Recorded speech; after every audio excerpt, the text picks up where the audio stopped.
Adepts, friends, fans, family, and followers to Season 3, Episode 9 of the hit underground radio occult show known as Knights of the Nephilim, brought to you by Celestial Oddities Radio and the Coterie of Samil Arcane Occult Order.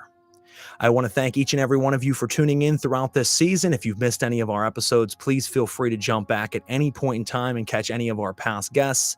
But make sure you stick around throughout this episode, as we have one that I've been very highly anticipating, I should say.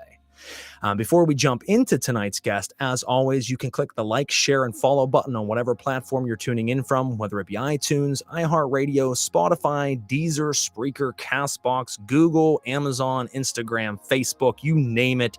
We are on it, and listen where you feel comfortable. But by clicking those buttons, it moves us up the podcast community rankings, allows more people to discover the show, keeps you in the loop with new episodes as they air, and gives you unfiltered access to our past archives, not only of this show, Knights of the Nephilim, which is based upon esoteric science, occult doctrine, and ritual magic, bringing on the biggest and best names in occultism from authors and practitioners, ritual toolmakers, mystics, and theologians, to one of our other shows, maybe like Celestial Oddities Pair of Normal Guys podcast, based and centered on paranormal and supernatural phenomena, deep diving into content and subject matter pertaining to those items, interviewing professionals within that field, and also doing our special episodes called Odd World, where we take on phone calls from people just like you from around the world to hear your strange and extraordinary stories of the unexplained. Or it'd be our retired show that's called Uncovering the Underground, where there's almost 100 episodes of interviews of music to modeling, stars of the big screen, comedy, oddities, and everything in between. We are always aiming to give you thought-provoking and mind-expansive entertainment here at Celestial Oddities, so we hope you guys enjoy, and if you do, please feel free to share it around.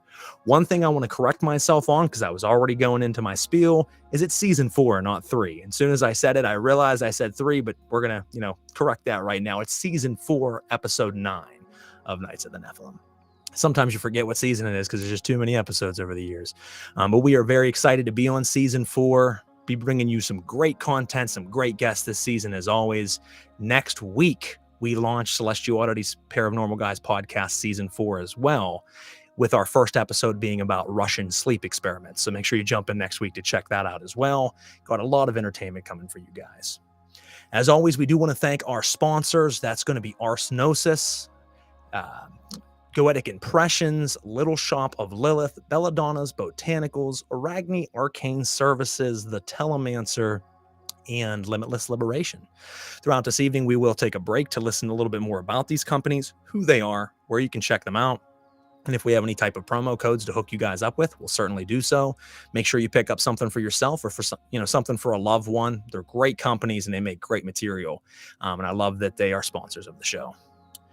Now, we're going to go ahead and tell you a little bit about tonight's guest, which I'm very excited to bring on, and that's Samil David. And Samil David is a Mesopotamian polytheist, artist, writer, researcher, and educator based in the American Midwest. His presentations at local pagan festivals, national and international conventions include lectures, rituals, and workshops. He is also the author of multiple books, a couple of which are LIONESS, The Song of Inanna, which is the first traditional hymn to Inanna published in 3,500 years, which is absolutely amazing.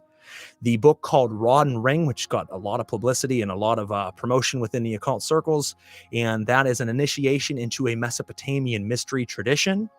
And then lastly, his newest publication called The Red Shepherd, which is a book towards a new image of Dumuzid. And we'll be talking about, a little bit about all three of those tonight and much, much more. We have a fun and exciting episode. So as always, grab your ritual athames and put on your ceremonial attire, light your candles and focus your desires, step into the circle and intone the sacred names, give offering and praise, and stare into the flames as we conjure the spirit that is Samil David.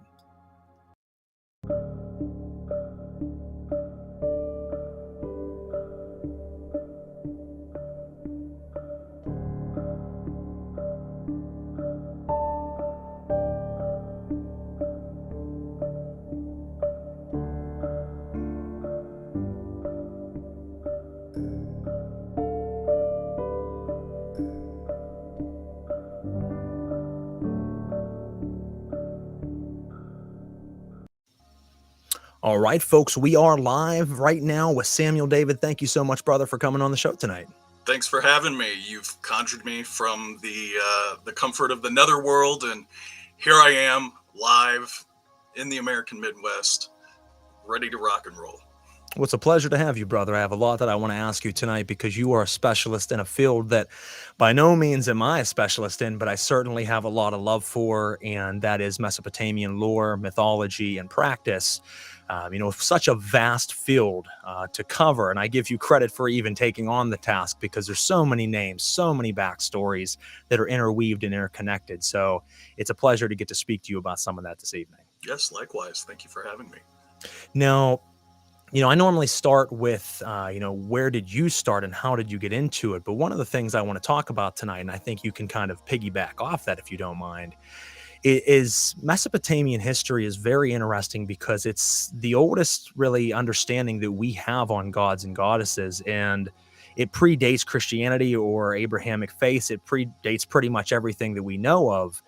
And it's interesting that it was the bedrock for so many other cultures and religions that came afterwards.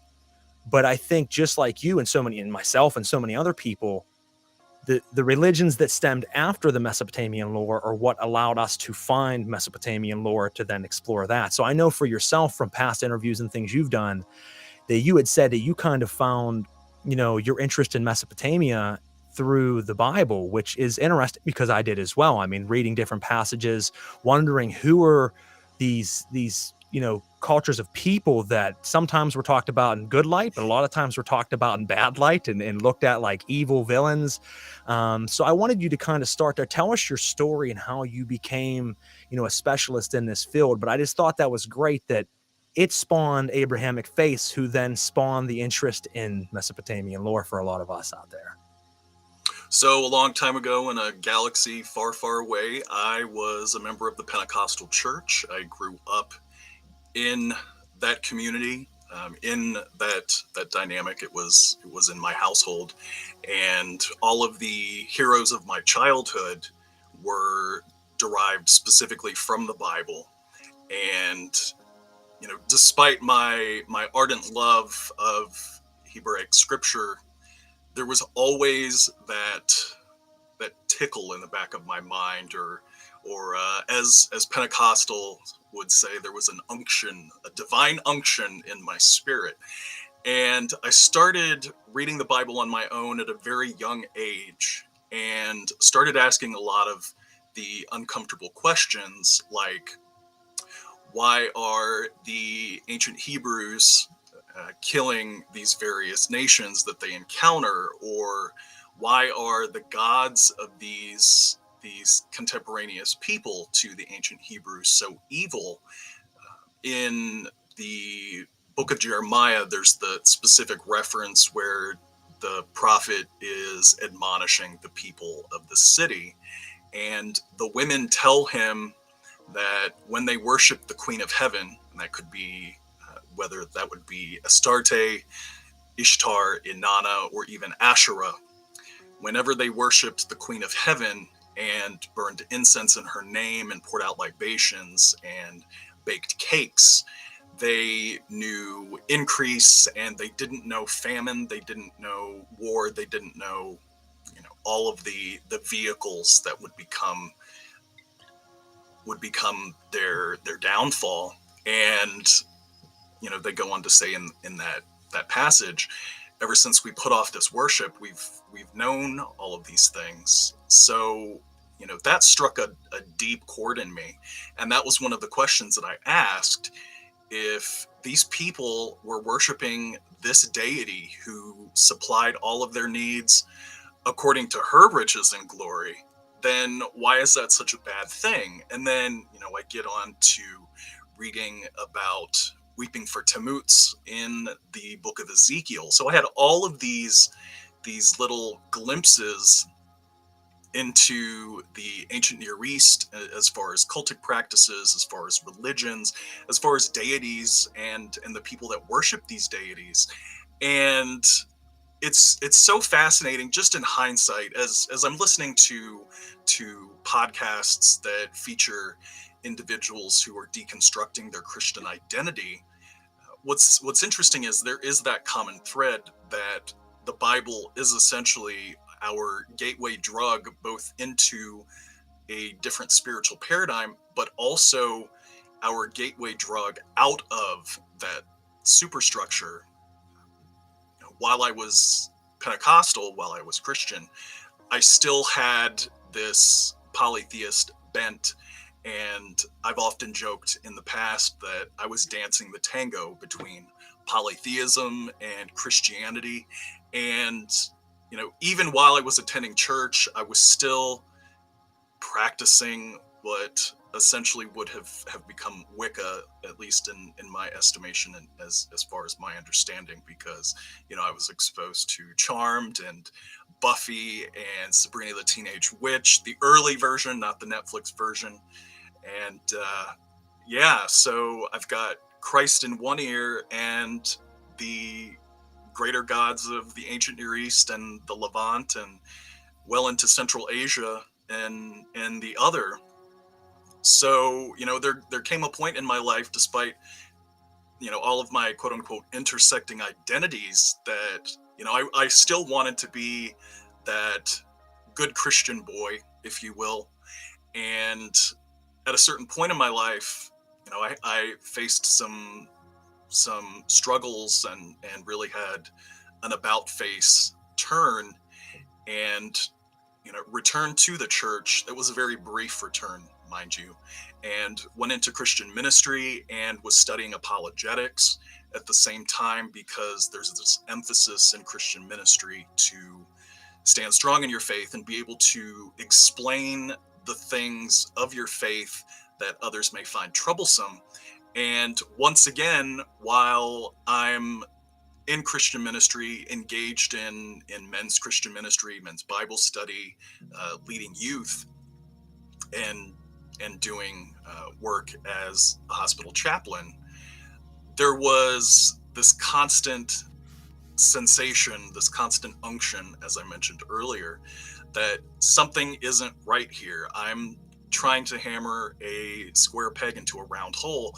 And, Christian apologetics was my undoing, if you will. So I completely divested myself and realized that I've been pulled into an opposite direction for so long. I need to give into this, and I need to invest myself wholeheartedly, because there is something there that's calling to me, whether that would be some ancestor that, has grabbed me by the ear and, is leading me into some direction, or whatever the case may be. And here I am now, 2023. I've got 3 books under my belt, and I look back on my formative years with a great deal of satisfaction, because if it wasn't for Christianity, I would not be where I am today. So I'd like to thank my former Lord and Savior Jesus Christ. I love that, though, because you know what? It's actually very reminiscent of a discussion I had the other night. I'm a member of the Sect of the Horn God, which is a left-hand path organization that I belong to, and we do monthly meetings. And this past meeting was specifically about that. Where was each member that attended? Where was your foundation in religion and in theology? And how did that shape you in one fashion or another? And whenever it was my turn to speak, I said almost exactly what you did, that I don't condemn it like most Satanists or most left-hand path practitioners. In fact, I've given praise to Christianity in the sense that if it wasn't for Christianity, I wouldn't become the devil, or wouldn't have become the devil worshiper that I am today. And I don't spit in the face of it, because I learned their way. I learned the understanding of that religion and the ins and outs and the characters and the names and the gods, or God. And that allowed me to then explore so many other different paths, which allowed me to find out who I was. So if it wasn't for the thing that I wasn't, I wouldn't have become the thing that I am. And, I think that's really, a benchmark for so many people, because I would fair to say that 95% of all left-hand path practitioners I know started out as Christians. And if you think about that, there's something to be said there, that all of these people, no matter how vehemently against it or accepting you are of it, if you're on the left-hand path and you stem from it, it somehow in one way, shape, or another formed who you are today. And I'm not the one that has to be anarchist against it. I am happy to say that formed me into what I am today. I don't accept it as a religion that I follow, but it certainly shaped who I am. As you said, there was characters in the books that just stood out to me. And there were so many strong passages. I mean, thinking like, in the Gospel of Matthew, when it talked about Jesus driving out a demon and into the pigs, and they said, well, I am Legion, and all of these things. I'm like, well, I need to know more about these creatures and these beings. And then I started reading non-canonical parts of the Bible and Gnostic, Gospels and things, and finding out different sides of Jesus that weren't even talked about in the Bible, and how he had a dark side to him when he was a child. And I'm like, okay, well, this is interesting. So I'm like, making there's people dead and creating birds out of clay. I love it. Absolutely. Exactly. He killed a neighborhood boy because he, pissed him off and had to bring him back and everything. So it's really interesting. That it is the foundation for so many of us who've gone to different paths. And,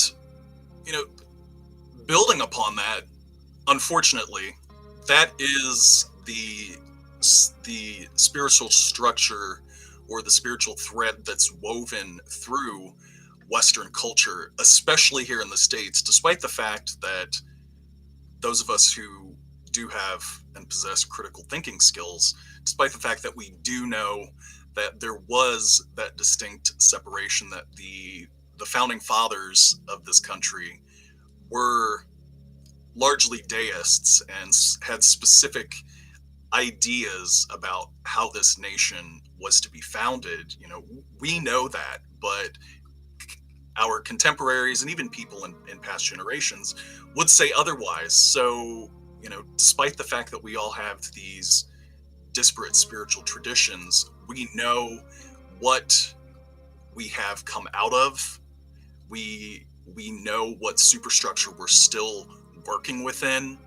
And I really think that it is a valiant, noble effort that, each day we wake up, we're making that conscious choice to live a life that is meaningful despite what we have been told, while we were members of the church or while Christianity had that influence on our lives. Well, I think we're very fortunate as well, at least, in our country, because we can choose to say, you know what? No, I don't resonate with that, and I'm going to move over to this way and study Mesopotamian or study any other type of culture in the world that we want. We can study Palamayombe or Kimbanda or anything that we choose to from this country without much ridicule, other than maybe people talking shit on us. But if you go to countries like Egypt and some of the Middle Eastern countries, where if you were to step out and do a left-hand path practice, there's a good chance you might be stoned to death still to this day or murdered. Yeah, and I think a lot of people forget that. Yeah, it is definitely a very sobering thing to think about. I was born in Pakistan and I lived there for a while before I came to the States. My father is a former Christian missionary and my mother is a convert from Islam. Her father was a convert, and that's what started the chain of events that led to her accepting Christ as her savior. And when he left Islam and became a Christian, his father and his brothers attempted an honor killing, because people don't understand here in the West, that is considered apostasy. When you convert to another religion, it's blasphemy, it's apostasy, it's an immediate death sentence. Yeah.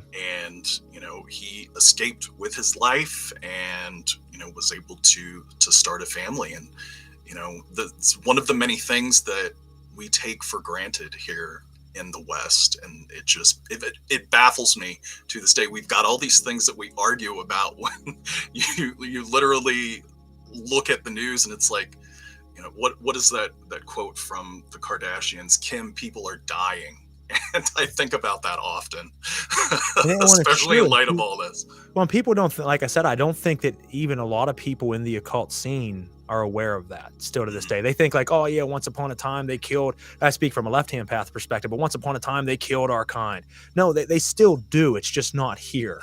It's still very much happening today, folks. And it's sad that there are a lot of places out there that you do not have religious freedom. So it's a true gift that we do, and that we can study cultures from anywhere and accept that into our ideology. It's accept that into our practice. It's very fortunate because not everybody has that. Yeah, and for those those Muslims who live in the Middle East, who live in Central Asia, who live in South Asia, despite the fact that they are professing Muslims, if they are occultists, that is something that they do not speak about. That is something that is never publicly addressed. It is something that they play, they hold their cards close to their chest.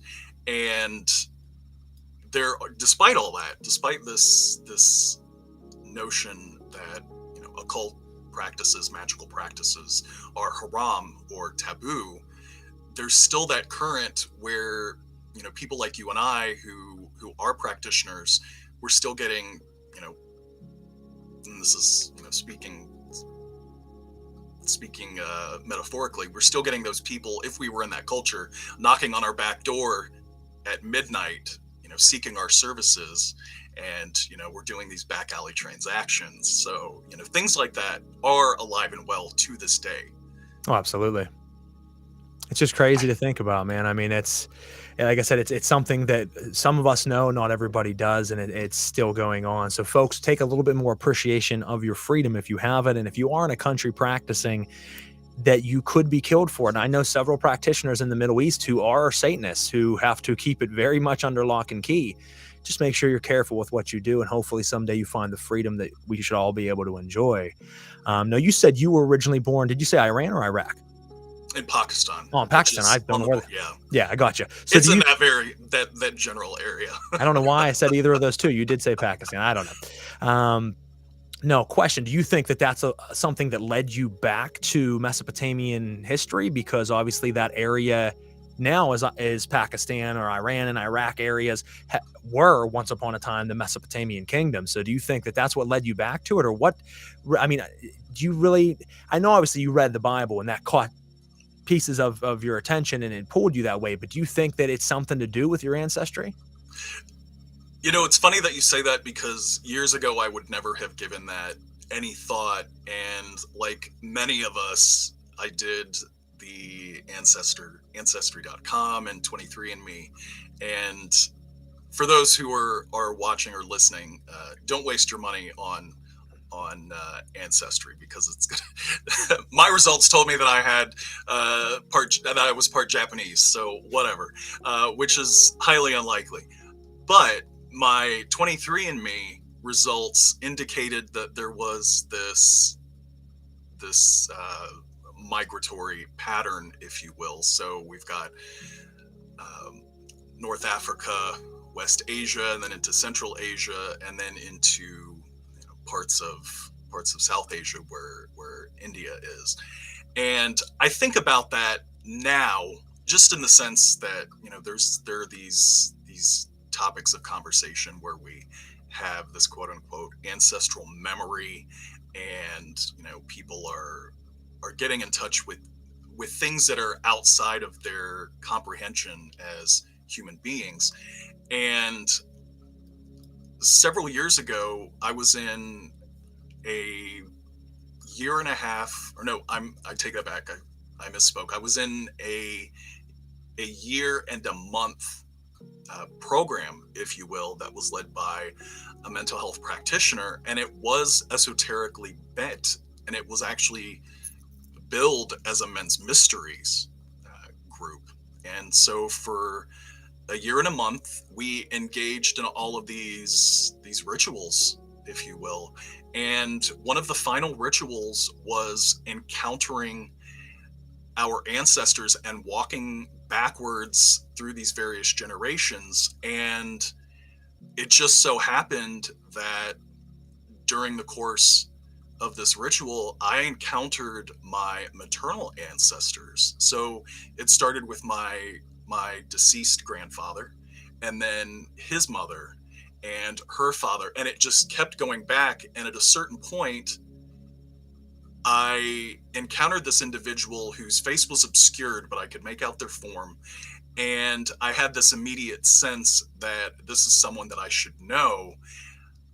But despite the fact that I had this inner knowing that they are someone I should know, there was still this mystique about them. So I have no clue whether it's, the voice of my childhood that's, speaking out to me from my past, or if it's the voice of an ancestor from the distant past. Whatever the case may be, I find it fascinating, but I'm also mindful of the fact that regardless of my ethnicity, regardless of my ancestry, regardless of where I've come from, this is where I am now, and this is where I feel at home. This is where, I have built my own altar, built up my shrine. I'm sitting just adjacent to the temple that's in my home.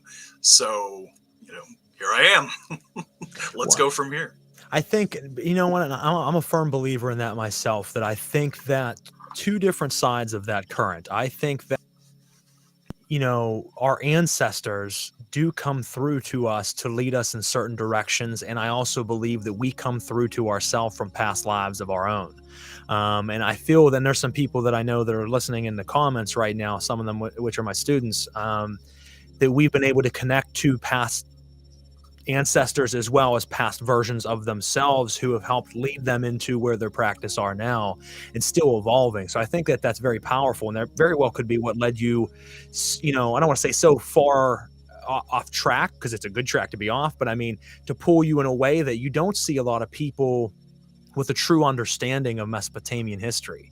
I think you had spoken about this before, that it's easy for a lot of left-hand path practitioners to look at Mesopotamian and be like, oh, that's the ultimate version of evil. They have a Reshkigel and Nigal, and they have, you can look at, there was a book that recently was written that was very good, but it was called Liber Tiamat, and it talked about how Apsu and Tiamat, actually, well, let's just go with her for a moment, created the anti-cosmic current, and how after they killed her consort Apsu, that she employed Kingu, and with the blood being spilt of Kingu, as they created the humans of clay, the half that were created with the blood mixed with the mud of Kingu, created Luciferian and Satanism, and created the minds that were to be the overthrowers of the cosmic order. So very reminiscent of the Garden of Eden story, and those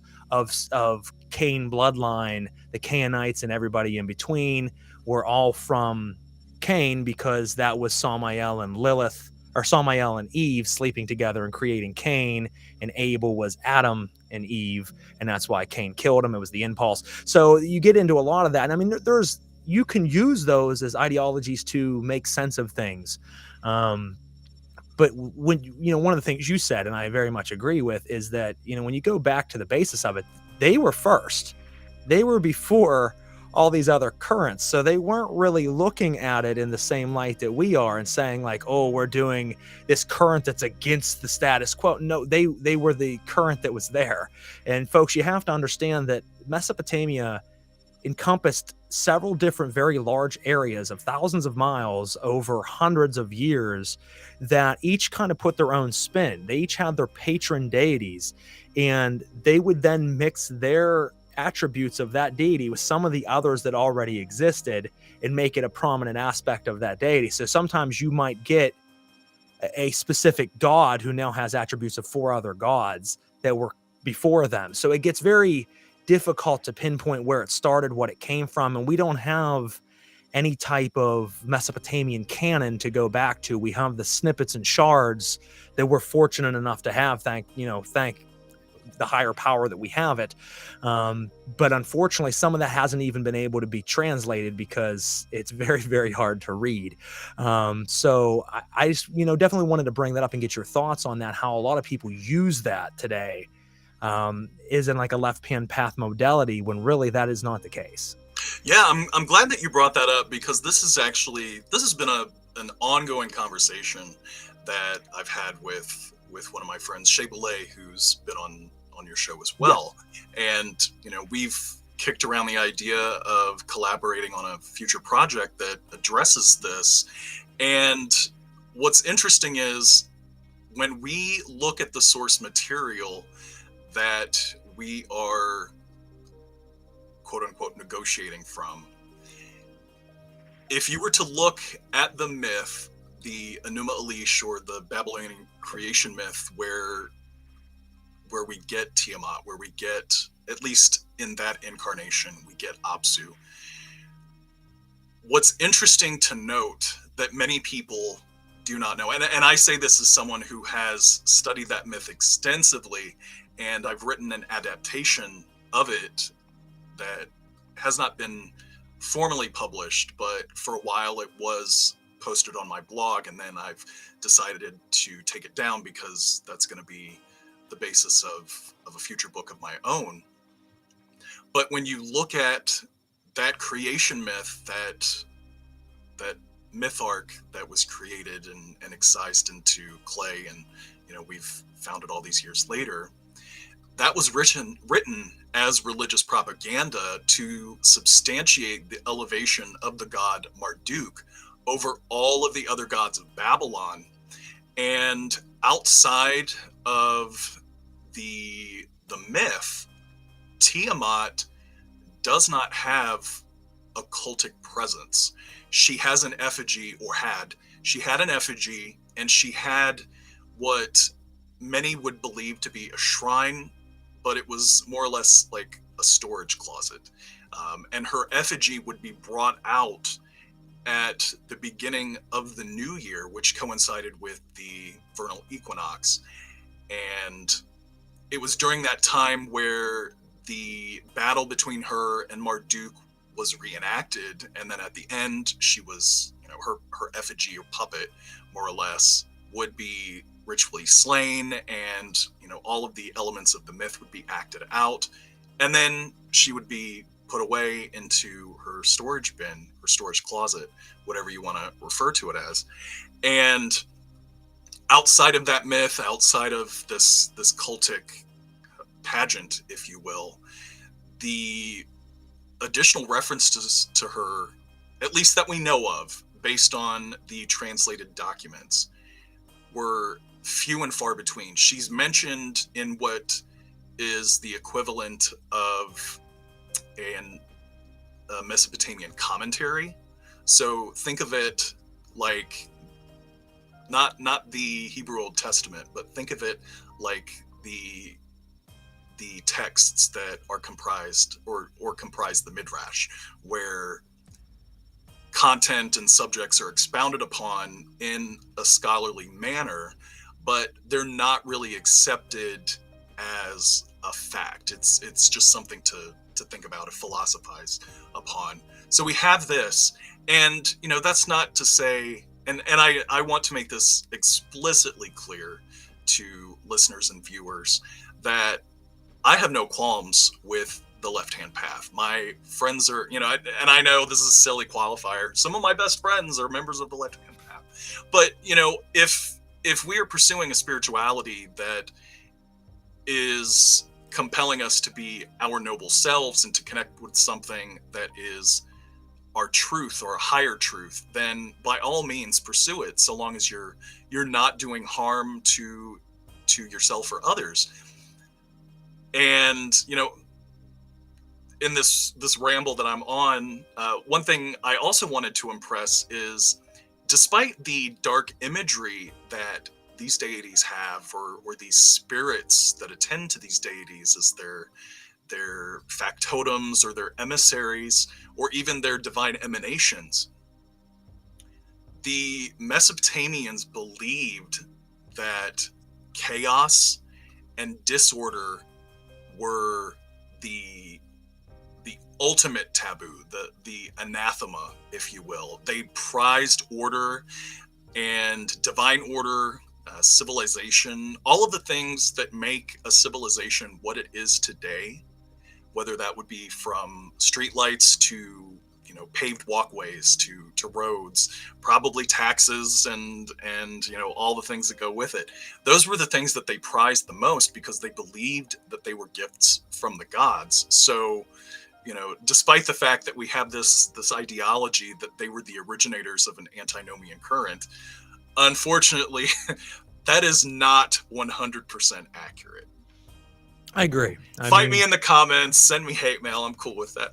Well, I think a lot of people don't like to hear that, but I mean, there's a different viewpoint from then to now. I mean, back then they gave face and name to everything. They gave face and name to the understanding of currents that existed in their world. So it wasn't about rebellion. It was about understanding death, about understanding chaos, about understanding plague and sickness, understanding famine, and understanding, disease of crops and everything involved. Now, the darker aspects are about rebellion. They're about rebelling against the social order or the, humanity or whatever it might be.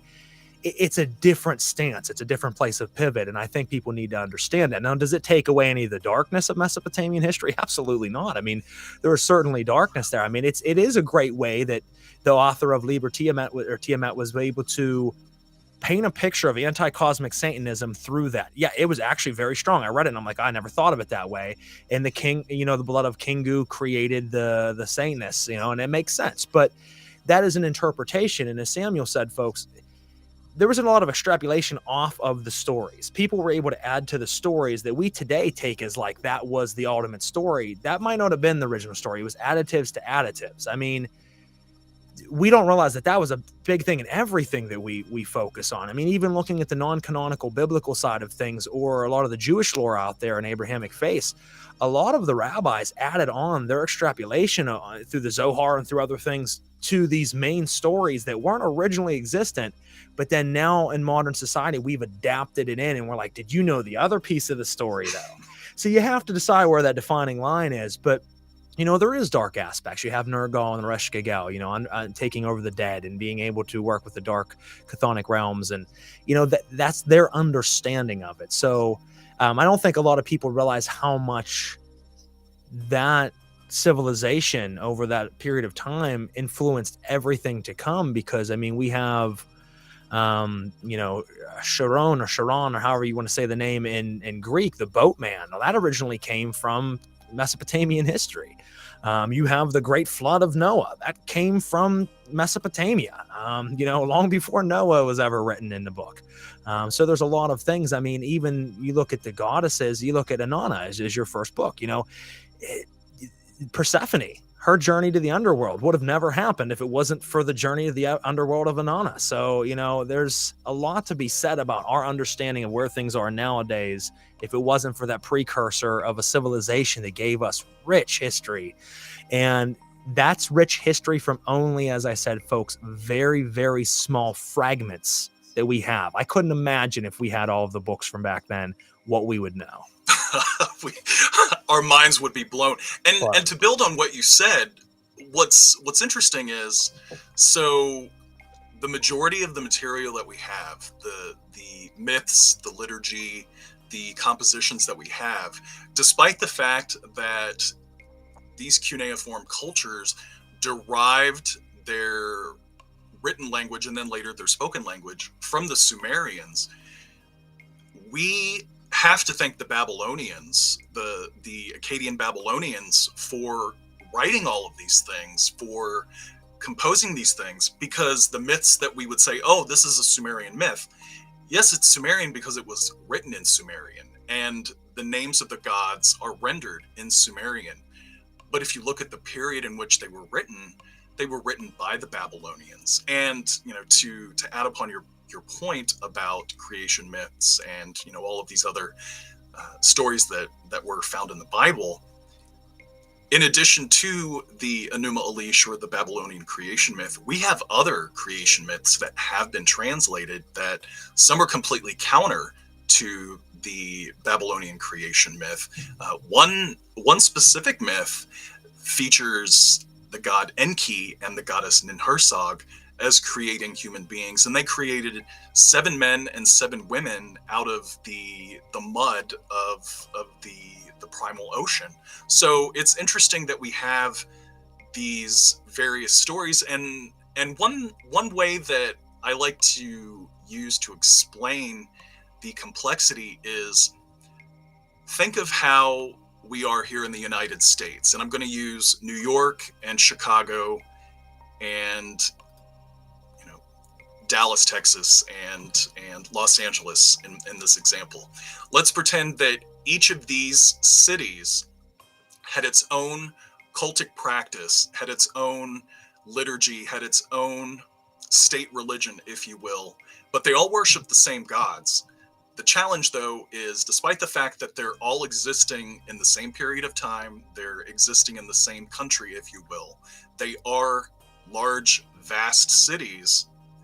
The stories told about these gods, or the hymns that are composed for these gods in New York, are completely different than the hymns and stories of these gods that are composed, sung, and enacted in, you know, Los Angeles or, you know, Dallas, Texas. So they were all contemporaneous, but they all had their own individual bent in terms of the cultic expression. We also find this in smaller settlements. So outside of the major cities, you have these little settlements that were essentially like tribal areas. I know, you know, the word tribe has a lot of baggage behind it now because of our conceptions of colonization, but, you know, we have these small communities that are just a drop in the bucket, that had their own completely different cultic practices and spiritual expressions. So it's a rich tapestry that is just woven through time, with all of these cultures existing at the same time and blending and rebelling. And I find it so incredibly fascinating that, you know, in ancient history, at least in the history classes that I remember from elementary school and middle school and high school, there was this emphasis on the Egyptians and the Greeks and the Romans. But if we look at the history of the Mesopotamian people as a whole, it's just as complex, it's just as rich, it's just as baffling and you know, paradoxical. So yeah, I think it might even be more so. I mean, like you said, it's not something touched upon in high school. I do remember them teaching Egypt and Greek and Roman and everything, like you said, in Hebrew and all of that. But I don't remember them ever talking much about Mesopotamia or the Assyrians or any of that. So it was very interesting that they skipped this culture for some reason. But yet it's so rich in creating everything that came afterwards and how everything else is based off of. I mean, even looking at the gods of their culture, how gods pretty much around the world were demonized by Christianity, their gods were demonized too. And I mean, one of the questions I wanted to ask you, and I want to jump into some of the left-hand path gods that, you know, kind of stem from there and see what your thoughts are. I have read things in the past that, you know, Marduk is associated with Bel and then associated with being Belial or Belial. Have you ever come across anything that would make you think that Marduk would eventually be transformed into one of the highest ranking demons in history? Is there anything you've ever seen that gave you more of an evil or sinister side of Marduk? well, what we have to consider is the gods possessed their own antithesis. So looking at Inanna, for example, because she is a classic example, and, you know, if you look at her myths as a whole instead of just the descent, she embodies a number of Luciferian characteristics and traits. And, you know, she's the goddess who defies status quo. But, you know, we'll focus on Marduk. So we have Marduk in Babylon, and then we have Baal or Bel, Beel, Baal, however, you know, it's however that word is pronounced. That word just means Lord. Lord, yeah. And, you know, we have it in the Levant, and, you know, he was worshipped by the Canaanites, also worshipped by the Hebrews, which many Christians today would just completely scoff at. But, you know, again, we just have these titles with the word Belial. Unfortunately, if you look at the etymology of the word, historically, looking specifically at the historical aspect, that word in ancient Hebrew, if I remember correctly, meant worthless. Worthless, yeah. So we've got the spiritual current, and I'm of the impression that, and this is of course attested to historically, that there is no static culture, and cult evolves over time. And we have numerous examples of cultural diffusion and evolution. We've got that major example with the Greeks and the Romans.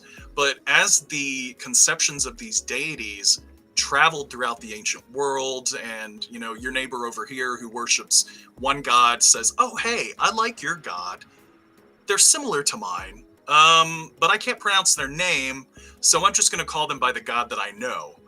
And so over time, as we evolve, as our comprehension of these deities evolves, and even now to this day, we find echoes of these deities within the left-hand path. We find them within the Goetic grimoires, and it's just so fascinating. So, from a modern perspective, if we're not taking any of the historical context into consideration, why not? Why can't aspects of Marduk be incorporated into the spiritual comprehension of this demon, this demonic spirit, this being that people do work with or venerate? I think that, and I've talked about this on my show and talked about this on other things, lessons that I've given, that I really do look at the gods as deific masks of primordial currents. So there are primordial currents out there that exist that can be tapped into and used in ritual, and we paint the understanding through theology and religion and faith. But as you said, we might turn Marduk into Bel and turn Bel into Belial or Beliar, and doesn't mean that there isn't power there. You can still worship that deity and have power from it, even if it stemmed from an original earlier deity. I mean, a good example of that would be Baal Zebul, Lord of the Palace, Lord of the Most High, Lord of the Air and the Flyers. Once a revered god of dignity and who took care of his people. The Hebrews, seeing all the sacrifices that were taking place on the altar and all of the blood and all of the flies that kept landing on all of the sacrifices, and they were just, disgusted by it, and gave him the name Baal Zebub, Lord of the flies, Lord of shit, Lord of pestilence and disease. They wanted to demigrate it, but it became this revered devil that everybody worships, where it once was a god completely opposite of that. But both have their own power in their own time. And, Eliphas Levi or Manly Hall, one of the others, says a god defined as a god dethroned. And, when we try to put it into a box, you kind of take away from it. There's multiple aspects and attributes to these deities and to these currents. And when you try to think too much about every little aspect of it, I think we take away from its ultimate resonance. Yes, absolutely. And it's funny because coming from a Christian background, there is this this deeply held, it's not even a notion, it is intrinsic to the faith, that there is no questioning the nature of God. And at a certain point in my life, and I do believe that the reality of the gods, that they are outside of the comprehension of the human mind, because if we were to see a god in all of their glory, it would just baffle us. I don't know if anyone has experienced firsthand meteorological phenomenon, but years ago, I was driving down the highway and there was a thunderstorm that was looming in. And as I'm driving, just a few yards away is a farmer's field that I'm driving past. And it's completely dark. And suddenly the sky lights up with the most brilliant blue that you could ever imagine. It bordered on white. And this huge bolt of lightning struck the ground. And I just remember watching it happen. It was like time slowed down. I swerved and just kept driving thinking, what the fuck did just see what just happened. And in that moment, that was like, this is how people perceive the gods. And, you know, for a while, I identified as a hard polytheist. And the more I study, the more I implement my spiritual practice, the more I've come to the realization it doesn't matter. Because if a god can transcend human comprehension, why can that same god not be an aspect of meteorological phenomenon, an archetype, a dream, a vision, you know, an immutable or mutable force that can take on these various things, can be approached in a psychological manner, can be approached in an archetypal manner, can be approached in a devotional manner, that they are flesh and blood just like we are. And I think that when we stop thinking about the minute details, our spirituality can grow, can blossom, can take on a completely different life of its own, because we're no longer confined to the elements that are rife within the Christian paradigm, that are rife within, you know, aspects of the Muslim paradigm or the Jewish paradigm. And I think that's a revolutionary idea. It completely defies the status quo altogether. Well, I think we should, redefine that. I think, once upon a time they said to worship multiple gods is a sin. I don't believe so, because as you said, God is so undefinable, the effable, beyond comprehension, that the only way we can pay reverence to God is through the demigods, is through the other names that we attribute to that source. And one can find salvation through Jesus Christ the same as one can through Belial or through Satan or through whatever gods you want to pick. We can find our own salvation through that.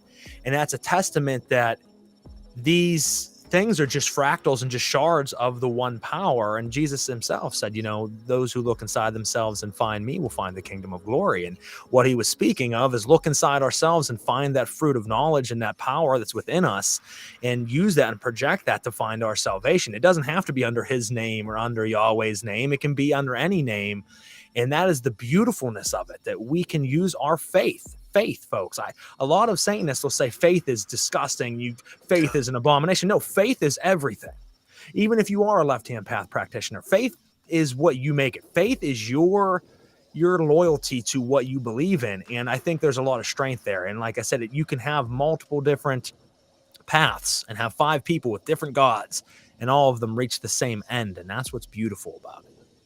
Absolutely. And, I love the fact that you said that you can have faith. And, you mentioned, the aspects of other saviors. 2 instances that I have. One of my friends related an experience that they had that helped them break out of, a life that was affected by addiction. And they told me that it was Belial who was instrumental in helping them, break out of that cycle and live an enriched life. And spending time with them, I just thought, if you told me this 20 years ago, 25 years ago, 30 years ago, I would think this is insane. But it's just so fascinating how these beings, these spirits, can impact our lives. And back to the point of faith, I have met Satanists, left-hand path practitioners, that have been more Christ-like than Christians themselves. I mentioned Shay earlier, but there are times where whenever he and I hang out, sometimes he'll say something and he'll just get talking so passionately, and I'll just stop and say, dude, I just want to let you know right now, and this is me speaking from a former Christian, perspective, the way you sound right now is like an evangelist who is on fire for Jesus. And I mean that, yes, in the most sincere way. And it's so refreshing to encounter people that have this inner peace about themselves that completely defies the expectations that one would have within a cultural paradigm that's defined by Christianity. So, I'm not one to say, many paths, one God or one destination, what have you, because it's all a spiral. But it's just so fascinating how people's lives can be changed, and how faith can shape a life, and deliverance doesn't just exist within a Christian paradigm. It exists in any spiritual paradigm.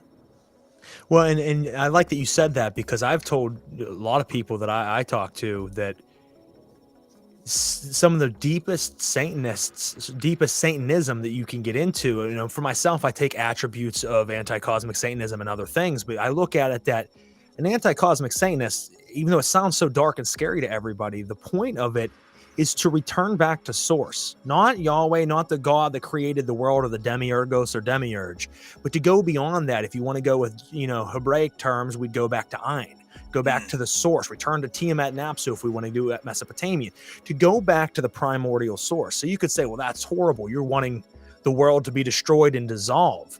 Not necessarily. I'm wanting myself to reach the level of dissolvement, to absolution, where I am gone and I return back to sender. So while some that might sound terrible and evil and dark, what could be more Christian-y or more holy than to return back to the one true God, the absolute original source? Yeah, so when you're yeah. passionate about it and you teach people and they're like, that's absolute abomination, I'm like, no, I'm the holiest man on earth. You just think I'm evil. So, like you said, faith is a funny thing. And my friend, Natasha, who's the creative director of Celestial Oddities Radio, she just left a comment. She's left a couple, and I want to jump into thanking some of these folks here in a second. But she left a comment here that says, I've heard that multiple times from people about Belial actually saving them from addiction. So very interesting to know that that's a common thread there. Now, real quick, folks out there, Candy, Sarah, Eddie, John, let's see who, Vicky, Cindy, and Natasha, Lyra, and anybody else I might be missing, Augustine, Justin, Kayla, and anybody else I missed. Thank you guys for all your comments throughout this. I've been throwing them up on the screen for anybody listening. You can check them out. We appreciate all of you. Real quick, I think we probably should take a commercial break, but I want to go quick with it because I haven't even got into Samuel's books yet. We've been just deep diving on some lore, which I could go all night, but I think we should probably take a quick break. So we're going to jump in, and I'm going to do this differently because it was brought to my attention this whole season, now that we have video as a part of this, that when I play my sponsors, you guys are seeing the screen. You're seeing me show the sponsor. I can hear the commercial. No one's hearing it. I didn't know this entire season until last week. So I'm going to try to do something very strange today because I don't know why it's not working for you guys. I hear it crystal clear. The soundboard hears it. I'm going to take my headphones and stick it on my microphone when I play the commercial so you can hear it that way. I don't know if it'll work. If not, I'm back to the drawing board. But we're going to try to go ahead and jump to a quick commercial break and let you hear a little bit about some of our sponsors. So we'll be right back after this.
All right, guys, we are back. I don't know if you heard any of that. I only played 3 of the sponsors because I don't know if it's working and I don't want you guys to sit there forever. And I don't know if we'll jump into another commercial tonight. So that was a sponsorship for our Ragni Arcane Services, Arsenosis, and Goetic Impressions. Also want to make sure I give a shout out to the Telemancer, the Limitless Liberations, and also Belladonna's Botanicals. And then we'll give sometime throughout the show. In fact, I might just do that right now. Give a quick shout out to Little Shop of Lilith. We don't have that one recorded. I just read that off every week. But let me go ahead and jump into that real quick, and we'll do that. We'll jump right back with Samuel David to catch up on a little bit of the stuff that I wanted to be jumping into. Little Shop of Lilith is a metaphysical and occult shop run in Butler, Pennsylvania. Natasha has been practicing witch for 2 decades and started Little Shop of Lilith in 2020, with the brick and mortar opening at the end of 2021. What started as intention oils for friends quickly expanded into an online business, and now what regulars lovingly refer to as the local cult. With a background in education and mental health, Natasha's main goal was to be able to offer affordable mental health services to her community. She is a certified emotional intelligence life coach and is currently obtaining her master's in metaphysical sciences and spiritual counseling. Aside from the many products at her shop that she also offers clients can be counseled, mentorship, intuitive energy work, tarot readings, spell work, and more. There are many different activities monthly, from group ritual to 101 classes, full courses, and guest speakers. Little Shop of Lilith encourages people to step into their own power, staying unapologetically authentic in a mission of understanding the integration of both light and dark in the soul, and taking a no bullshit approach to both magic and healing. So we want to thank her as well and her shop, Little Shop of Lilith. Now, like I said, folks, if you didn't hear the commercials at first, I don't know why that's happening, and I tried something different, but that was a pain in the ass, so I got to try to figure out something different. I just don't understand why. In all aspects, it should work, and has always worked until we added the video element in, which makes no sense that it would not be the same as normal. So we do want to thank you. Now, we're going to go ahead and bring Samuel back on the line here. He has returned. So thank you, to you guys out there, and thank you to our sponsors. So, Samuel, I want to jump into your books, obviously. It's something we haven't been able to jump into. And I know we already started talking about, the goddess Inanna. So I think we should probably start there, and we'll do a little bit about that, a little bit about the rod and ring, and then we'll jump into the final part of the episode, which would be your newest book, which I think we want to, dive a little bit further into. But, what caused you to make LIONESS? What was your inspiration there? It's funny that you mentioned that question, because that was a completely serendipitous project. I wrote and performed that ritual with a friend of mine, Mariana Vital, who lives in Portugal.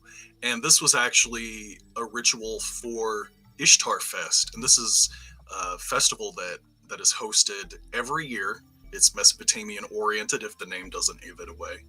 And there's workshops, rituals, presentations, you name it, lectures. And I just happened to share that material with Jack Grail. I don't know if anyone's heard about him, but he was fascinated by it, and he proposed the idea that it be adapted into an actual book, because he was, heading into the waters of the publishing world himself, and that book just happened to be the sacrificial lamb that kicked off, his publishing house. And, I'm truly thankful for that opportunity. Who knew that a 45-minute ritual would become a book that would become well received by countless individuals?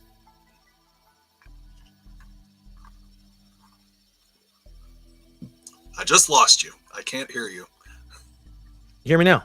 I can hear you now. Figure something else is going down now. Who knows? Fire producers, my man. Fire your producer. So what I was saying is it's amazing. Jack Grell is an amazing writer and teacher. He has some amazing courses out there on Hecate. He has a wonderful course, I think called 50 Rituals for 50 Nights or something like that, where it goes over the Greek magical Coterie and teaches a lot of different rituals. And then obviously his Grell Press, which your book is released through. and then the magnificent Hakkateon book that has come out from him. So it's great that he was able to help you kind of push your ritual into a book and made what is a very beautiful piece of art. I mean, it's a very beautiful book. Thank you. Thank you. It's not only is it a book, it is a talismanic object as well. So, it has a place in so many different categories. So again, I am absolutely thankful to Jack for that opportunity that he's afforded to me by publishing that book. That's awesome. No, I'm glad to hear that. Like I said, it's beautiful. And if you haven't, seen it, folks, go check it out and pick up a copy. I think you can actually pick up a copy right now, I think through Miskatonic, yes. Which, shout out to them. They're not a sponsor of mine, but I'll throw a shout out to them anyway, because I buy way too many books through Larry and through Jack, because Larry's causing so many people to go bankrupt. Yeah, I'm doomed. I mean, it's been a problem. I mean, you can't see it, but behind my mushroom poster back there, I have an entire library of rare books that I shouldn't have, which is a problem that I love and hate at the same time. Now, I love the story of Inanna because there's so many different parallels there, like you said, that sparked so many other goddesses and different things. But I always loved the fact, as she got to each gate of the underworld, she stripped one layer of her garments and clothing, which symbolically and mythically would stand for shedding the Arcane influences. The 7 garments that she sheds is the 7 planetary influences of the astral realm, so that she can be free of the 7 demons, and it's reminiscent of Jesus when he rose from the tomb, and Mary Magdalene came to him. It says that he exorcised 7 demons from her, and she seen like he did. Well, what that stood for was he exorcised the influence of the archons from her, and she no longer was subject to bestial and earthly desires and influences. She became like a god as he was. He died and was risen, as all good occult orders will have you do. You die and then rise from the dead. So it was, I love the stories of whether it's Persephone, whether it's Inanna, whether it's Jesus, these influences of dying, going to the underworld, raising, and coming back uninfluenced by the things that influence the rest of us. So, what a great story and history. And then obviously you made a book that gives proper tribute to her, which, as we said at the beginning, hasn't been done in 3,500 years, which is pretty awesome.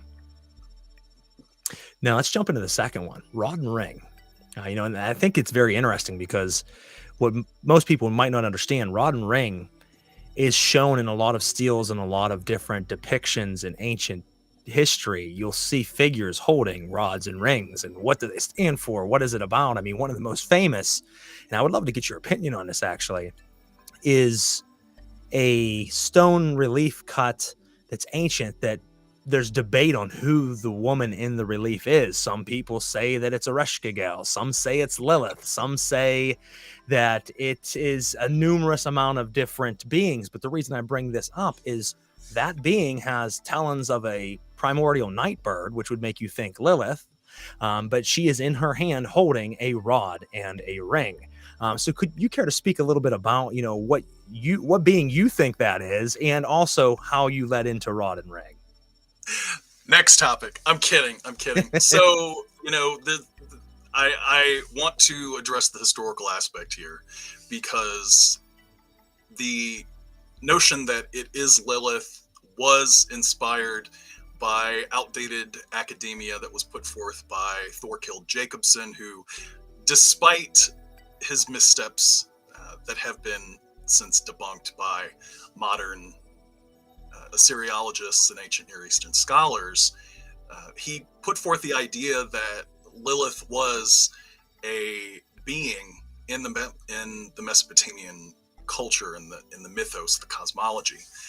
However, the actual term that he mistranslated is the word LIL, or the symbol LIL, which stands for spirit or breath, ghosts. So it's a bit of a misnomer there, unfortunately. But the concept of the Lil demons, or the Lilaitu, or the Ardat Lili that became Lilith was consistent with the ancient understanding of Lilith as, the the being that she is.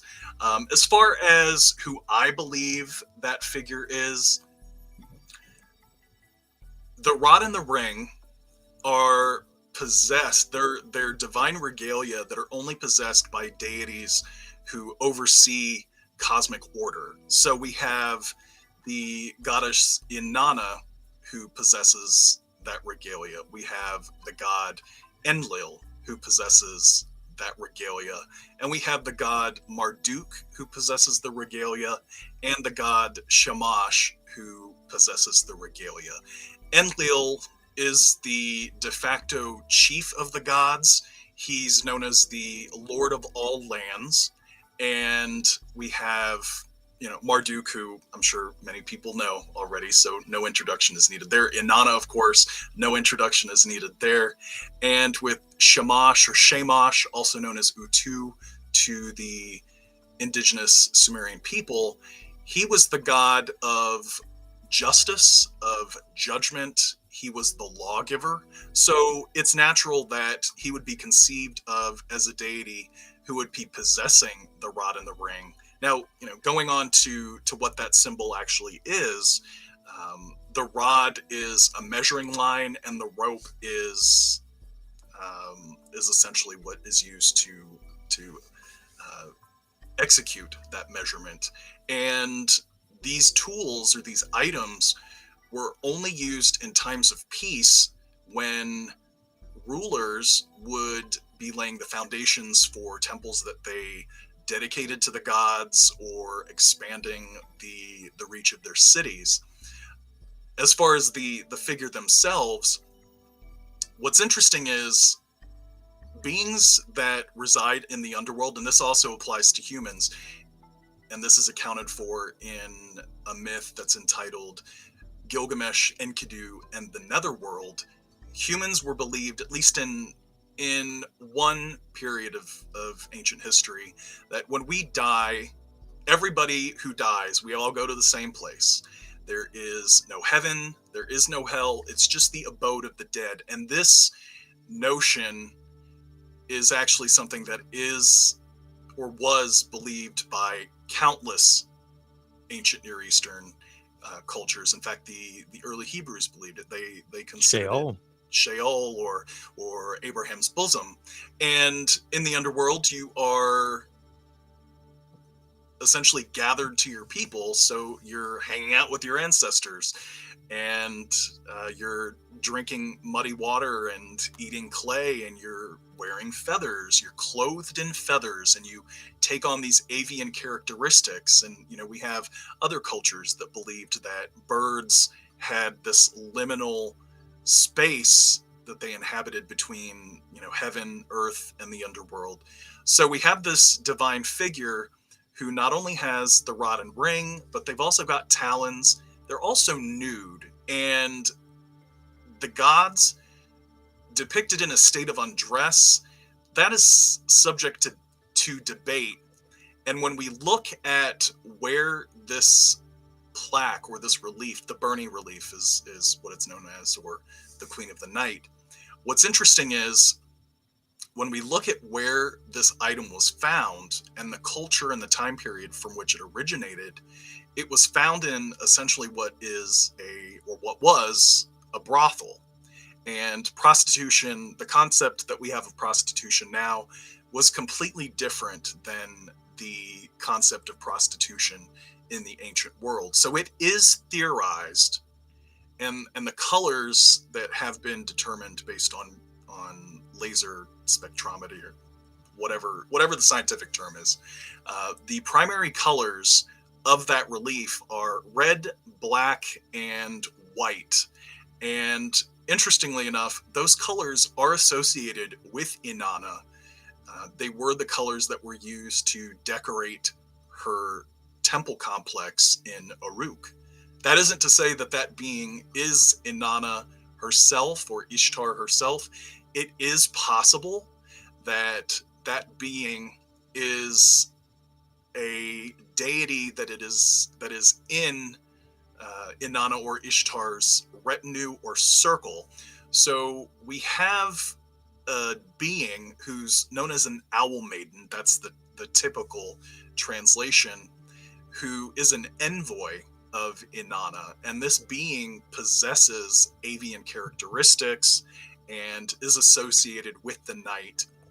And what's interesting is, in a translation of an Akkadian hymn, we actually find this same figure approaching men in the night, men who, and specifically men who have put off their religious and their cultic duties by neglecting their shrines and neglecting the offerings that are promised to the gods. So, you know, who knows who this being is? It could be Ishtar, it could be Inanna, it could even be Ninlil. Ninlil is the spouse of Enlil, yep, and okay. She is the Lady of the Winds, or Lady of Spirits, and she also spent time in the underworld in one of her myths. So, you know, And that was the boat. The boatman actually came from her. Yes. So we've got all of these complex narratives that are just woven through all these, and you know, despite the heated debate that it sometimes causes, at this point, who cares?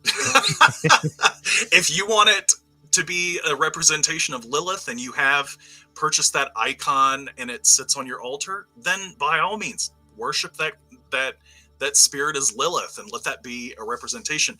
My personal take is, I like to create, and this is one of my artistic passions, is creating new cultic icons. I have several cultic idols that I've created myself out of clay, and they are representations of the gods that I worship, and they have their own individual shrine, and they receive their own offerings as representations of those gods. So, you know, we can always look to the past, and at the same time we can create our new images, forge our new idols, and keep that cultic practice and that spiritual current alive and relevant in this day and age. And I love that you use clay, because that is a very powerful thing, to make effigies out of clay, your own idea of what they could look like or what your version of them are, and then use that as a item of practice. And there's a lot of potency there, and I'm a heavy exponent of that. So I love that you do that as well. Yeah, and this mask, if you can see it behind me, yes, I can. That's actually an early idol that I made several years ago. Oh wow, okay. When I was like, I need to, you know, start creating these images on my own, and you know, that was styled after the artifact known as the Mask of Worka, or the Mask of Uruk, and it's theorized to be a representation of Inanna. So that was used in countless rituals years ago, and now resides on my bookshelf. So I love that. No, you know, it can be there forever, and it still always will hold potency for what it was for, and mean something to you, and that's what's important. And as you said, the steel relief of the goddess, whoever it is to you, it can be to you, and it still holds power. I do believe that it probably is Inanna, you know, because as what you said, the colors and how there's a lot of other fitting things, and as you said, there's a different understanding of what prostitution was back then to now. You know, you had the sacred prostitution temples, you know, that spawned a whole different topic that we could jump into. We're not tonight because we're running out of time. But I love that. I wanted to definitely get your take on what you thought of that relief, because there has always been so much debate. And I just wanted to pick your brain a little bit. Now, we have 3 other things I would love to jump into in the short time we have. Sure. One of them is the Rod and Ring itself. So, I mean, why don't you tell the folks out there what to expect with the Rod and Ring book, what kind of workings are within it, and really the encompassment of that book. So first and foremost, I want to impress upon prospective readers that the material in the book is not only derived from historical source material, but it's also derived from the evolution of my own practice. It is essentially a book that I wish I had years ago when I started on this spiritual journey. There have been some detractors who have complained that it doesn't contain, you know, various incantations and rituals and whatnot. And those translations are copyright protected, so trying to get the approval from academic institutions is incredibly difficult. In fact, Yes. the letters that I sent were all returned. Hmm. So clearly, these institutions don't want their accurate translations to be featured in what could be considered an occult book. So the material presents a series of gods, a total of 24 deities that were instrumental throughout the ages of the Mesopotamian peoples, and had a primary cult of worship. So it's divided into 4 parts. And in the first part, it introduces one to the reality of these gods and provides certain protocols. It provides certain ritual incantations that help demarcate a ritual space, petition specific threshold guardians to protect your ritual space. It provides purification rituals, provides the steps in consecrating water. The second part of the book takes the supplicant, and that is essentially the first term for a member of this proposed order, a supplicant, out of the inner shrine, and essentially it is a mythopoetic composition in which the reader, or the individual who is going about the initiation, is in a living myth. So they travel across the world, much in the same way that Inanna left Uruk and all of her cities to descend into the underworld, much in the same way that Gilgamesh traveled the world in search of immortality. So we do have these aspects of these respective myths that are woven through this. So the reader is introduced to 7 deities that, in the course of the book, I have personally taken upon myself to align them with various aspects, these 7 deities, with various aspects of the mundane world. So whether that would be the changing of the seasons, or the scribal arts, or the tending of sheep. Dumuzid is prominently featured in one part of this book, and in that part of the book specifically, he gives the reader the gift of a name. And that is crucial because in the second part, or I'm sorry, the third part of the book, the individual who's reading descends into the underworld, and those 7 gods that they previously encountered, each in turn giving a gift, that gift that they have given is surrendered at each gate. And in the course of surrendering those gifts at each gate, the 7 gods of the underworld accept those gifts. And there's an interesting way that I have given the reader the ritual opportunity to leave the underworld without losing their skin, without dying and being hung on a hook for 3 days. But it is still a psychodrama, if you will. And in the fourth part, after rising up out of the underworld, they ascend into the heavens and encounter 7 gods, 7 more gods who oversee. And at the time that this was written, it was derived from Thorkild Jacobson's concept of the 7 gods who decree fate. So these are the gods who, in his thesis, oversaw universal order, and the order of the microcosm and the macrocosm. So in that part of the book, you're encountering the presence of Inanna, for instance. So in each of these parts of the book, you're going from an initiate to someone who has been initiated into this system, who moves on into another degree and then a final degree. And in each degree, there's a specific color that's bestowed. There's a specific ritual act that essentially kicks off that particular degree. If you are reading the book, I've given explicit instructions on certain things that have to be created and worn during the course of the ritual. But I highly recommend anyone who is purchasing this book to keep in mind that it's meant to be approached, and this goes without saying, that it's not just something that an individual can use. It's also written so that if you are part of a temple or part of a coven or part of a lodge, you can actually use the source material and adapt it to suit your own needs in an initiatory process, because there is a lot of material that can be adapted for a call and response.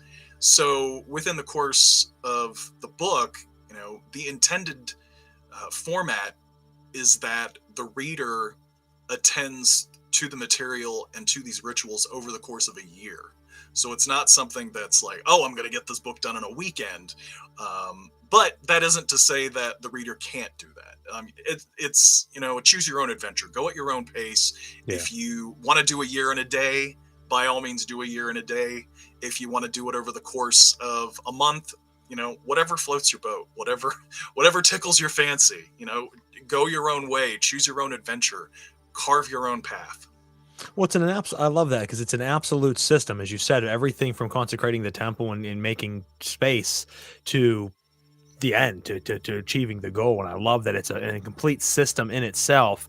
And as you said, I mean, you can go at your own pace, you can do it quick, you can do it slow. I think that unfortunately nowadays people want to go too quickly. I think that people are pulled so many different directions and they don't have focus anymore. And there's a lot of things that, cause that to happen these days. But, I think there's something to be said about a system taking a long time, because a lot of people are unattracted by that and will walk away from it. But good, Yeah. maybe it's not for you. And I think that separates the wheat from the chaff, because if you look at it and say, well, this is going to take me a year, fuck that, I'm not going to do this, then good, it's not for you.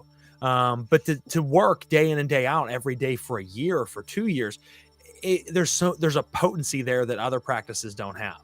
Yeah. And I've said this time and time again, it's like beating a dead horse, but it needs to be stressed. That's why in the Golden Dawn, they had you do the lesser banishing ritual of the pentagram and hexagram every day, morning, noon, and night for a year at least, before you ever did anything else. And there's a lot of people that quit. It said, this sucks, this is boring, I'm not doing this. And that's why they did it. One, it gives you a foundation. It helps you learn the dance of ritual, but it also separates the weak out that doesn't want to really be here, so that you are ready for the next steps, truthfully prepared and dedicated. And your practice certainly is that. I mean, you can't really go into the rites that you paint in the rod and the ring without dedication. And that's a big part of it. Yeah, absolutely. And it's funny that you mentioned the pitfalls of that. Years ago, I was part of a Reiki school and had my attunement, and before I can move on to any other degree, I was expected to practice for a specific period of time. And I didn't get my second degree until 2 years after my attunement. And then from that second degree, I still had to wait before I could even move any further. And then I eventually got to my master, and I thought, oh, this is so great, this is so cool, I'm part of something. And then I find that these other Reiki practitioners are offering a 3-day weekend to become a Reiki master, and all you have to do is pay $1,000 for your 3-day Reiki retreat. And I'm thinking, are you kidding me? So you're telling me that all of the practice that I've had to do is just, it's meaningless, it's irrelevant, because I could have just paid $1,000 to have someone put their hands on me and chant and draw some symbols and give me a certificate and say, oh, congratulations, you've been initiated and you're now a master and you can start your own Reiki tradition. No thanks, sorry. And I think that, what though, it's not meaningless, because you spent the time and put the time in to really earn that. And you know what? People that have it after 3 days might say, well, I'm just as high ranked as you are. No, you're not. No, you're not, because you didn't do the work. Natasha just left a comment that said 6 a.m. cold showers. And the reason she's saying that is I said about the dedication. She's one of my students, and she had and still does get up and does freezing cold showers at 6 a.m. to kick off her day and then do a lot of invocation and ritual in the morning before her day even starts. And that's what I teach my students is dedication and really hungering for it and pushing yourself beyond the mortal bounds. And a lot of people won't do that, and that separates the soldiers. And there are people out there that'll say, you give me $1,000 and I'll just make you that overnight, but you're not made into that. You were just getting some generic title. And and especially in the left-hand path, and I bash my own brothers and sisters all the time because it's fun to do. I love it. It's like one of my favorite things, honestly. There's so many people that they just started 1 year ago, and then they're like, I'm a magus.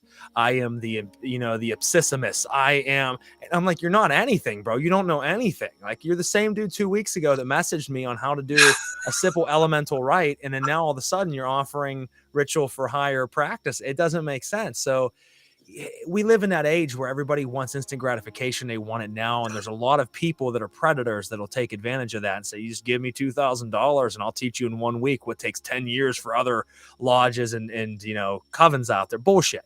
You're not teaching them in a week that practice, because there's something to be said, like I said, just to wait. Just the discipline of waiting is a principle in itself that if you skip, you're never going to become a master of anything. Yeah. Now, before we jump into become a face on Facebook with number with 93 in your Facebook bio.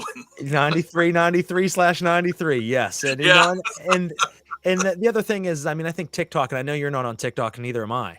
I think that there's a big thing with that, is that it became such a cultural thing now to be an occultist, which, I said there's a good and bad to that. It's good because it's leading a lot of people who eventually will become good practitioners to go through a lot of loopholes and falls probably, but that's good. You got to fall and get fucked up a couple times before you can, really get where you need to be. So there are a few that'll make it there from that crowd.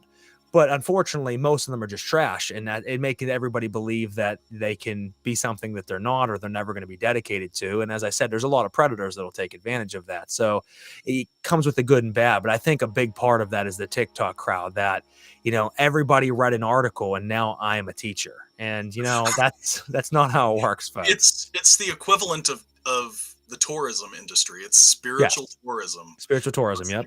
Hey, let's go to Paris, or let's go to Bali. And when you get there, it's like the picture that you have been painted, that has been painted for you and presented to you in this beautiful postcard. You get there and it's like, oh, look at all this graffiti. We're 5 feet away from a slum. What's going on here? So yeah, it's I could go on about TikTok, but you know what? I've got better things to do. I hear you. We'll cut it there on that subject. Yeah, I feel the same, man. Absolutely.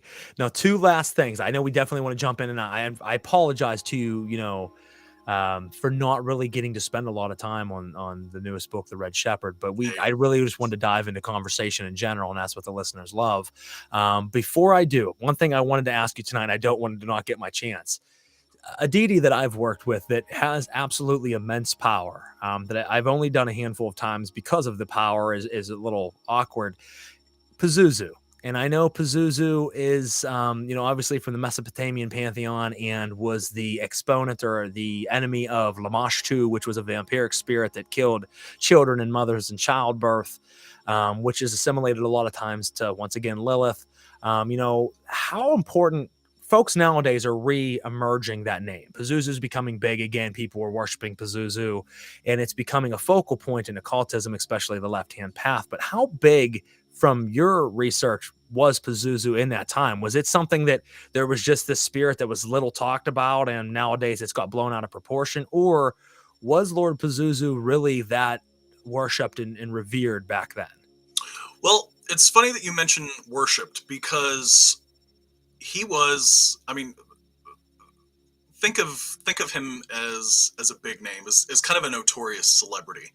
While he wasn't worshipped, he was looked to for protection. So, say for instance, you're living in the inner city and you are approached by a shady individual who's like, "Hey, you pay me protection money, and I'll make sure that nothing happens to your business."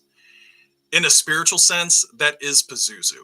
While he is feared, while he is, a source of terror and dread, the enemy of your enemy is your friend in a way. So, and I actually have a space devoted to Pazuzu myself. He, you know, lives at the top of my bookshelf with all of my spiritual texts.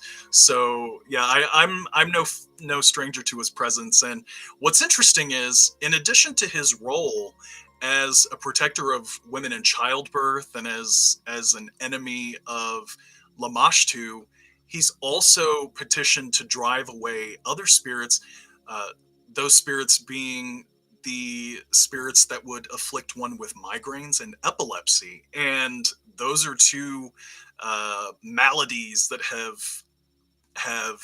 plagued me since childhood.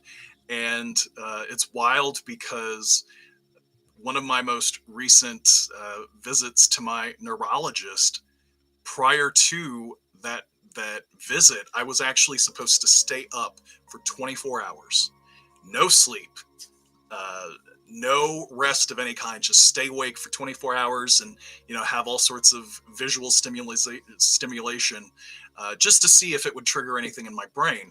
And during the course of all this, I also did a ritual to Pazuzu, and I carried a small effigy of him to my appointment and kept him in my pocket and didn't have any issues. So there's something to be said about these scary beings, and unfortunately, The Exorcist has painted him in a bad light. Yes. But suffice it to say, he is still a part of the spiritual zeitgeist that is the alternative left. That is, you know, the spiritual current that defies the status quo.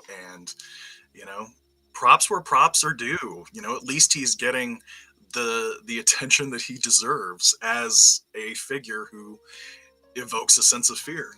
He does, and he's very powerful to work with. And it's funny because there's a girl that used to come to me. We're still friends on Facebook and everything. She'd come to me for advice with ritual workings, and she was just finding herself at that time, and I had mentioned she should work with Pazuzu. Well, this is about 4 years ago. Fast forward, she has an entire ritual or entire temple, excuse me, to Wow. Pazuzu. I mean, her main practice is Pazuzu worship, and she's had exponential growth over the last 4 years working with him. So he's a very powerful spirit. As you said, it's a shame that pop culture just decides to pick a name that, you know, because the iconography is scary. He's this Yeah. dog-faced, lion-faced, big snake dick, you know, lord that, you know, that they're like, you know, we're going to use him as the evil spirit that possesses this girl, when it makes no sense because he was a protector of children. So why would you make him the one possessing a child in a Hollywood movie? But, Yeah. you know, that's the type of stuff that they do in Hollywood. But I just definitely wanted to get your take on that. So yeah, I mean, that led into so many more things because obviously they made amulets and you know, items of his iconography and name on them to help protect from Lamashtu, which eventually led to the demon catching bowls for Lilith and Right. other spirit things. So as I said, it's always a trickle down effect where things lead to new ideas and new cultures. And that's why I was so excited to talk about Mesopotamia tonight, because as I feel, it literally was the waterfall that trickled into every stream and river and ocean since the beginning of time. Yeah. So I think that's very important. And that'll lead us into our last part here. Let's talk about the Red Shepherd. It's your brand new book. Perfect. I haven't got a chance to read it yet, but I will. Looks like an amazing book. It brings to light Dumuzid, you know, who is very misunderstood, not known about in most circles. Tell us a little bit about the inspiration to write this book. I think you said that it kind of stemmed from LIONESS because there was mention of him, and obviously he was the consort of her at one point. Tell us, you know, your inspiration to make this book and really what someone can expect when reading it. Yeah, sure. One thing that I do want to touch on, I was scrolling through my phone while we were chatting about Pazuzu. If anyone is interested in historical data, historical texts, and material that expounds upon the source material, there is an academic by the name of Nils Hiesel who has written extensively about Pazuzu. So the spelling of his first name is N as in November, ILS as in Sierra, and then the spelling of his last name is HEES as in Sierra, EL. And again, he's written extensively about Pazuzu. So if you're Oh, interested, awesome. definitely check him out. his papers are actually free to download from academia.edu. So anyway, back to your question. I appreciate that. Yeah, you're welcome. The Red Shepherd is it's a funny book because there's a lot of material that I wrote that I wanted to include in Rod and Ring, and a lot of it had to do with the figure of Dumuzid, who I was introduced to decades ago in the book of Ezekiel, where the women were mourning for Tammuz in the temple square. And I realized after reading the material, there's no way that this material is going to make sense in the grand scope of Rod and Ring. And I sat on it and I, read over it at times and used the material in the book for ritual. And I decided, you know what? This needs to be fleshed out some more. So I fleshed it out, pitched it to Anathema, and we went back and forth on the development of it. And I had all of these titles originally, like the Sumerian Christ, just these buzz titles that would really get people talking, or people blowing up my inbox or my DMs telling me that I was going about it all wrong. I do highlight the erroneous conclusions that were made by academics like Alexander Hislop, who was a Free Scottish minister in the 1800s, who proposed this crazy idea that has ironically been picked up by neo-pagans, that Rome was the originator of the cult of the mother and the child, and Tammuz or Dumuzid was the original child, and went on to denigrate and bash Catholics and pagans the world over. But his information, of course, his thesis has since been discredited. But there was another academic whose work that I read, Hugo Radow. It's his work has also been debunked. But he wrote something that really struck a chord in me, and it was this notion, and of course, early academia in the 19th century was informed by biblical archaeology. It was this idea that the Bible was the source of truth, and in order to substantiate that truth, we have to dig up the Middle East. So he proposed in one of his works that the identity of Dumuzid was actually the Sumerians reaching in the dark for the figure of Christ, who was realized in this figure. And I read that and I thought, this is the craziest shit that I have. That is crazy. But it resonated with me, and it was like whispering in the ear of my younger self, and hey, check this out. And while again it's been debunked, in the spirit of things, I was like, this is so cool.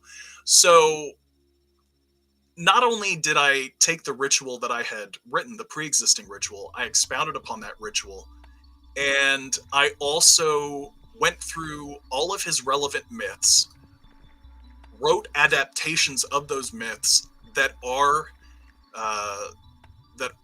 callbacks to the source material. So, with the exception of one composition, all of those myths are consistent with historical source material. I did write a composition that addresses his obscure paternity, because within the course of mythology, he's got several different fathers. His name is translated to be the good son. And it is widely accepted that his father is Enki, or Yah to the Akkadian-speaking Mesopotamians. What's interesting about Enki's name is, over time, his name has become translated to be Lord Earth. But prior to that iteration of his name, in the distant past, the rendering of his name, if we were to spell it, would be Enkiag, Kiag being Kiang, which means beloved. So he was the beloved Lord. and his son was the good son. So these crazy iterations there. But in my research, not only is he the consort of Inanna, and the unfortunate victim of her rage. That's his most notable myth, and unfortunately, he is depicted in that myth as being rather helpless. What's interesting is his original myths predated Inanna's, and if we look at other myths in which he is featured in other liturgical compositions, he is like the ladies' man. He is the Lothario. I mean, he's got some BDE, big Dumuzid energy. And not only that, he's also a warrior. He's described as a warrior who dances in the heat of battle. He is a king. He is a dignitary. He has these priestly and kingly titles. He also, in later myths and in later iterations and conceptions of his divinity, he also has a place in heaven. He possesses a throne upon the earth, and he possesses a seat of power in the underworld. And in one composition, he is actually mentioned as second to Ereshkigal. So whereas Inanna, as a big G, big god, has all of these various domains that are under her purview, Dumuzid also has domains under his purview that are very complementary to Inanna's. So he is a god in heaven, earth, and the underworld. She is a goddess of heaven, earth, and the underworld. And, later in antiquity, especially in the old Babylonian period, he becomes a god of exorcists. He becomes a psychopomp. He becomes a god who relieves his supplicants of illness and disease. Where else do we see that in the ancient Near East? We have a figure who is called the good son. We have a figure who dies and rises again. We have a figure that heals the sick, who, leads ghosts in his train from the underworld into the heavens. And that isn't to say that Dumuzid is Christ, but there is that parallel. thread, that parallel that's woven there. And, there's a thought experiment that I play upon that in the book. But the material is harmonious with the source material. So we have these myths, we have liturgy, which, in addition to English translations, I've also included the transliterations of Sumerian texts. So not only is the prospective reader going to be reciting liturgy, they're also going to be reciting Sumerian language, at least as we comprehend it. Unfortunately, the original cuneiform is difficult to format. So that, of course, is not included, because while I have the extension on my phone and my computer, it's not something that publishers can just readily get access to and have it formatted for PDFs and publication. It's got to be broken down in various ways. So sorry to the people who expect actual cuneiform. I apologize. Maybe in the future, when the world is perfect, we can make that happen. But we've got myth, we have liturgy, and then there's ritual. So we go into ritual wherein the supplicant can approach Dumuzid to exorcise a ghost or spirit or demon. There's also a ritual in which a malevolent figure who is controlled by Dumuzid, and also his brother-in-law Utu or Shamash, and his father-in-law Nana or Sin, their petition to release this malevolent figure to oppose the persecutor of the supplicant. So if anyone's interested in some malefic left-hand path material within the Mesopotamian milieu, I'm sure they'll appreciate it. There it is. There's also a, and this is going to make some people uncomfortable because apparently LIONESS ruffled some feathers, some Victorian sensibilities because of the sexuality in it. But there is a sex rite in it, which is consistent with the source material. So hold on to your hats with that one.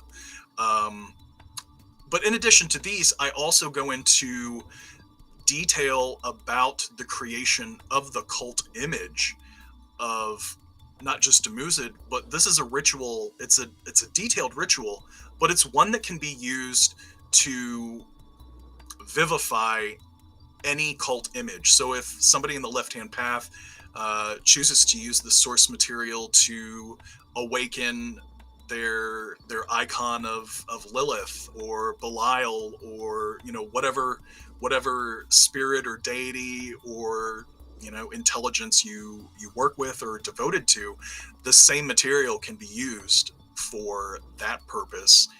And I also go into brief background about the god and elaborate on why it's important to focus on deities like him who are otherwise overlooked, because he is just as approachable as any other deity. So I go into detail about his various epithets, the cultures or the cults, as well as the cities that were devoted to him. What's interesting, and I do want to point this out to those who are interested in the god Nergal, both Dumuzid and Nergal share a lot of epithets. So in reading many of these texts, you don't know at times if you're reading about Nergal or if you're reading about Dumuzid, because both of them are described as being the Lord of the Underworld or the Bull of the Underworld. So it's interesting that we've got these parallels there. No, that is very interesting. And I mean, as you were saying that, and one thing I already kind of knew was, so if we step out of bounds, you have, Nergal and you have Dumuzid, as you said, sharing a lot of things in common. And then also Dumuzid sharing a lot of things in common with later generation of Jesus Christ.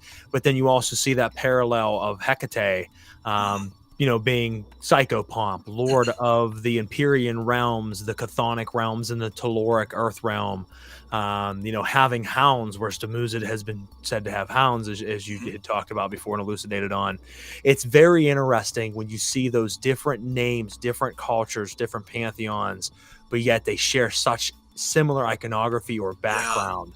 And I'm a big exponent of Hecatian work. Actually, half of my practice is, as you said, your temple's right beside you, mine as well. You can't see it over here, but I have a 200 some square foot temple over here, and half of that is specifically to Hecate. So that's awesome. It's very interesting. I know whenever I heard you talk about that with Alexander from Glitch Bottle Podcast, shout out to Alexander. Great show, folks. If you haven't ever checked out Glitch Bottle, please do.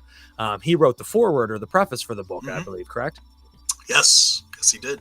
Awesome. Yeah, I heard you talking to him about the kind of the parallels and similarities there between Hecate, and I thought that was awesome to hear, because I didn't know much about Dumuzid until then. So it was a great thing to learn about and see those parallels there that travel amongst, how many years apart, still being there with other cultures.